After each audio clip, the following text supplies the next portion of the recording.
Good morning बच्चों, Bihar school के इस यूट्यूब चैनल पर आप सभी का स्वागत है। तो देखो, हमने कल वाष्पन के बारे में पढ़ा था। अब देखेंगे क्रियाकलाप 7। रेत और नमक का मिश्रण लीजिए। इसे आप कैसे पृथक करेंगे? हमने पहले भी देखा है कि हस्तचयन विधि इसके पृथक्करण के लिए व्यवहारिक नहीं होगी। इस मिश्रण को बीकर में रखिए तथा इसमें कुछ है वो जल मिलाइए। इसके बाद बीकर को कुछ समय के लिए एक और रख दीजिए। क्या आप यह देखते हैं कि रेत है वो बीकर की तली में बैठ रहा है? इसे निस्तारण या फिर निस्पंदन के द्वारा पृथक कर सकते हैं। निस्तारित द्रव्य में क्या है? क्या आप सोचते हैं कि इस जल में वही नमक है जो आरंभ के मिश्रण में था? अब आप निस्तारित जल से नमक व जल को पृथक करना है। इस द्रव्य को किसी केतली में भरकर इसका ढक्कन बंद कीजिए और कुछ समय के लिए केतली को गर्म कीजिए। क्या आप केतली की टोंटी में भाप निकलती देखते हैं?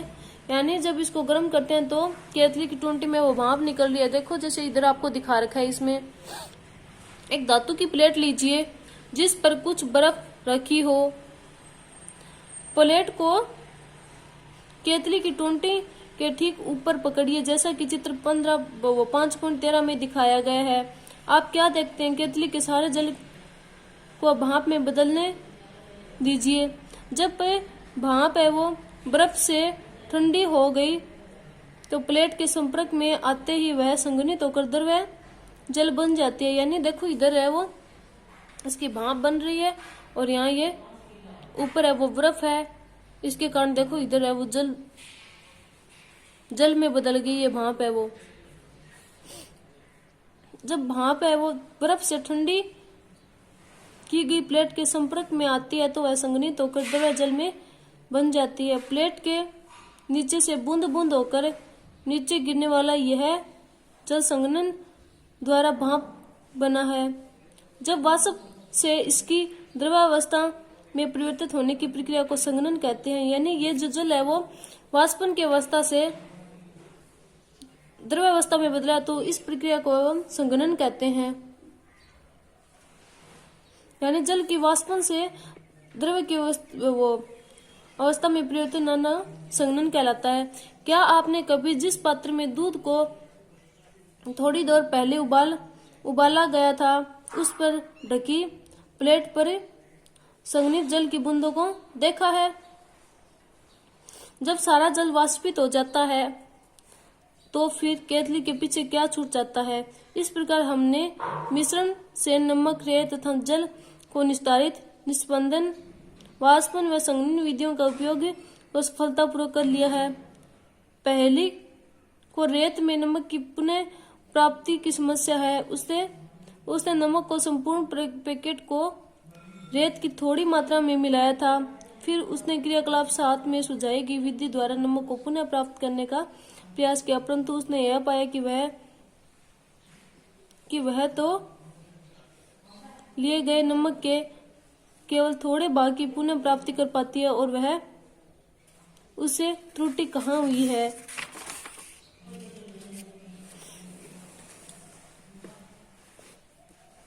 देखो, जल किसी पदार्थ की कितने भी मात्रा को घोल सकता है। यानी जल है वो किसी भी पदार्थ की कितनी भी मात्रा को घोल सकता है।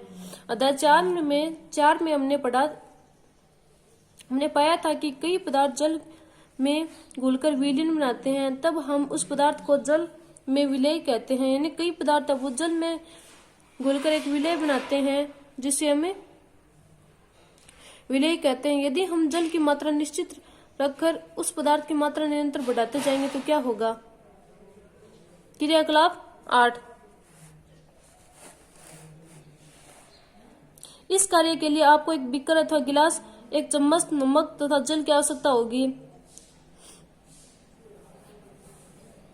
आधा कप जल बीकर में उडेलिए। 1 चम्मच नमक इसमें डालकर तब तक विलोडित कीजिए जब तक कि वह पूरी तरह से घुल न जाए। अब फिर 1 चम्मच नमक डालिए और भली भांति विलोडित कीजिए। इसी प्रकार 1-1 चम्मच करके नमक मिलाते जाइए और इसको विलोडित करते जाइए। कुछ चम्मच भर नमक मिलाने के बाद क्या आप यह पाते हैं कि कुछ एविलिन नमक बच जाता है और बीकर के तले में बैठ जाता है? यदि हाँ, तो इसका अर्थ यह हुआ कि अब इस जल में अधिक नमक नहीं घोल सकता। अब यह विलय संतृप्त विलयन कहलाता है, यानी अब यह विलयन संतृप्त विलयन कहलाता है, यानी कुछ निश्चित मात्रा तक की यह घोल सकता है, इसके बाद वह नहीं घोल सकता, यानी यह विलयन संतृप्त विलयन कहलाता है। यह एक संकेत है जो यह बताता है कि उस समय संभवतः क्या गलत हुआ जब पहली ने रेत में, देखो जैसे आपको नीचे दिखा रखा है, रेत में अधिक मात्रा में मिले नमक की पुनः प्राप्ति का प्रयास किया था। कदाचित नमक की मात्रा से विलयन बनाने के लिए आवश्यक मात्रा में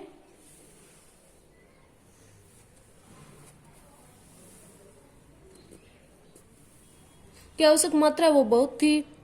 एविलिन नमक रेत के साथ मिलाया गया है जिसे पुनः प्राप्त नहीं किया जा सकता। अधिक मात्रा में जल का उपयोग करके आप समस्या को हल कर सकते हैं।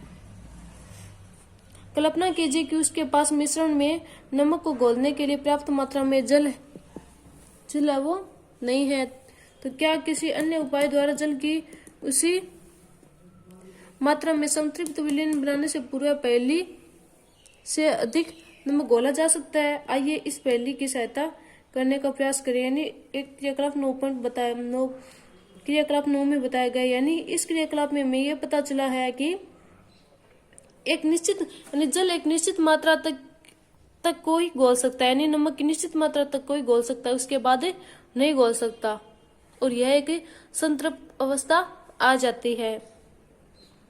तो देखो जल यानी जल में किसी पदार्थ की मात्रा वो कितनी घुलती है ये हमने देख लिया। और आज के लिए इतना ही, धन्यवाद।